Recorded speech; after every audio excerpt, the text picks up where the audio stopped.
خیر ہم مذاق کرتے ہوئے ادھر ادھر دیکھتے رہے، ہمیں وہ جگہ نہیں ملی، یہاں تک کہ مطلب اندھیرا ہونا شروع ہو گیا تو میری دوست مجھے کہتی ہے کہ تمہاری وجہ سے ہم یہاں آئے، تو تم نے ڈیسائیڈ کیا تھا کہ ہم نے وہ جگہ ڈھونڈنی ہے، اور ہم لوگوں کا آپس میں آرگیو ہو گیا، اس کے بعد ہماری لڑائی ہو گئی۔ تو کہتی ہیں کہ وہ میرا ایک بدترین ڈیسیژن تھا۔ میں نے اپنے دوست سے کہا کہ تم یہاں سے میرے اور تمہارے راستے الگ ہیں، تم گھر جانا چاہتی ہو تو میرے سے علیحدہ ہو جاؤ اور اپنے طور پر گھر چلی جاؤ اور میں اپنے طور پر ڈھونڈ لوں گی۔ خیر وہ کہتی ہیں کہ وہ چلی گئی، ہم دونوں کے راستے الگ ہو گئے۔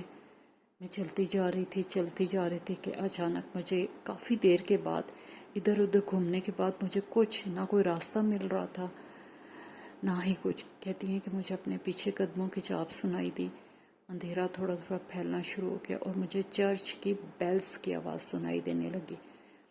تو وہ کہتی ہیں کہ قدموں کی آواز سن کے میں نے سوچا کہ یقیناً میری دوست ہوگی جسے کوئی راستہ نہیں ملا ہوگا تو میرے پیچھے آگے۔ میں نے بہت اونچی آواز سے اس کا نام لیا لیکن مجھے کوئی ریپلائی نہیں آیا۔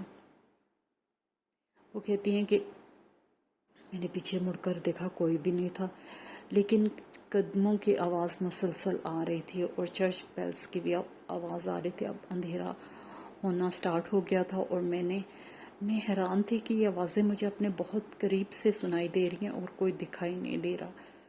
اچانک میں نے آسمان کی طرف دیکھا تو ایک بہت ہی ویئرڈ سیاہ بادل، میں اسے بادل ہی کہوں گی، وہ بادل کی شیپ کا تھا، ٹکڑا بالکل کالے سیاہ رنگ کا، اور اس کے اندر ایک ہول بنا ہوا تھا جو تھوڑا لائٹ بلیک تھا، بلیک سے تھوڑا بالکل پیور بلیک نہیں تھا، کچھ اس طرح کا تھا کہ وہ نظر آ رہا تھا کہ اس بادل کے اندر کوئی بہت بڑا ہول ہے، اور اس ہول کے اندر سے بیلز کی آواز آ رہی تھی اور اس میں بہت ہی کریپی شکلیں بن رہی تھی اور وہ ڈس اپیئر ہو رہی تھی، بن رہی تھی، اور شاید قدموں کی آواز بھی وہیں سے آ رہی تھی۔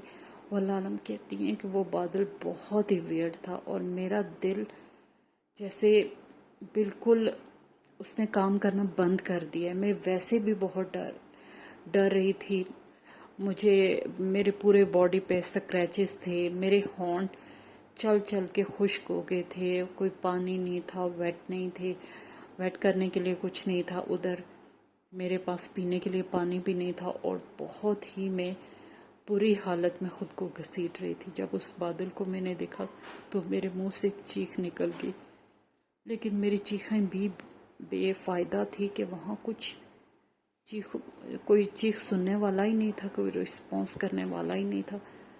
میں بہت ڈری ہوئی تھی اور میں دل میں رو رہی تھی، اور میں اپنے گاڈ سے دعا کر رہی تھی کہ یا اللہ مجھے کوئی ہیلپ مل جائے۔ تو کہتی ہیں کہ اچانک میں نے دیکھا کہ وہ چیز جو ہم نے جنگل میں دن کے حصے میں دیکھی تھی، وہ مسٹیریس سی چیز جو کورڈ تھی، وہ چلتی ہوئی آ رہی تھی۔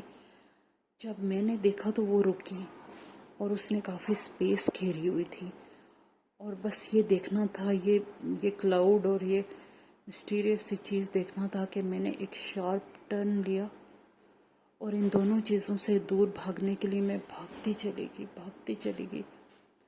میں نے سوچا کہ شاید یہ میری زندگی کا آخری دن ہے، کہ اس کے بعد نہ میں دنیا کو دیکھ سکوں گی اور نہ مجھے دنیا دیکھ سکے گی۔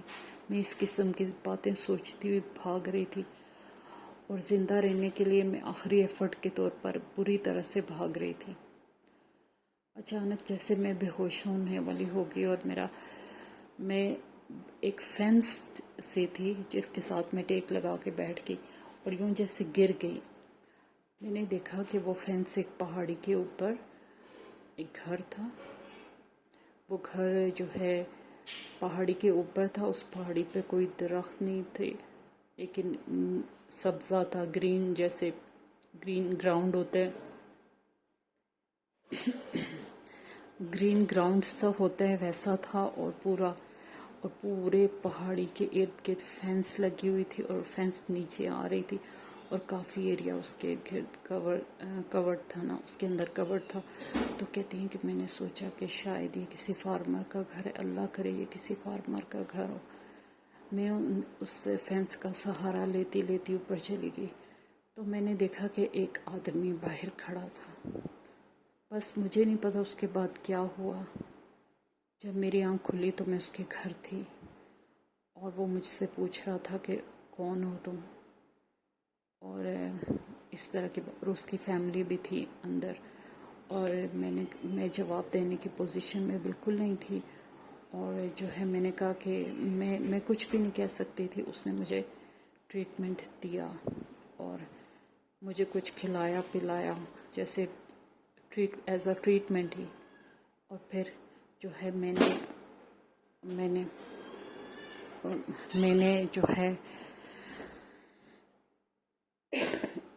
نے اس کو ٹریٹمنٹ کے بعد میری حالت تھوڑی سنبھلی تو میں نے اسے بتایا کہ میں یہاں کی رہنے والی ہوں.